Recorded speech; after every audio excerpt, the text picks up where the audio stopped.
Yun guys, good afternoon. Time check natin is 12:49. Quarter to 1 po tayo guys. Hulaan nyo kung nasaan tayo. So hindi na lang. So yun guys, i-reveal ko sa inyo. Nandito tayo ngayon sa tinatawag nilang Dampalit. Yan guys, ang ganda na lugar. Pero nagtataka ako, sa gitna ng mayroong parang dam site guys. So yun, nakikita nyo yun. Dam site siya guys, ay yung ayan, dam site. Nakita ko siya sa binocular, dam site siya. So ito yata yung tinatawag nilang yung mga lumubog dati na lugar. Yan guys, oh. Dagat na to guys eh. Yan oh. Yun.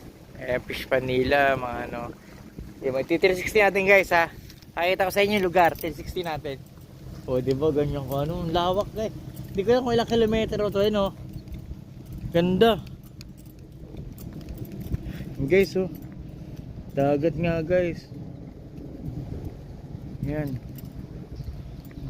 ganyan siya kaganda guys. So nandito tayo sa Dampalit ngayon. Yan, may binili lang kami ni Brad na gulong. So guys, alat nga pala to guys, sa alat itong lugar na to. Ganda diba guys? So pahinga muna kami dito guys, saglit. Yan. Okay. So kasama ko si Rod Marlon. Shout out Brad. Yan. We are here at Dampalit. Dito muna guys. Bye bye.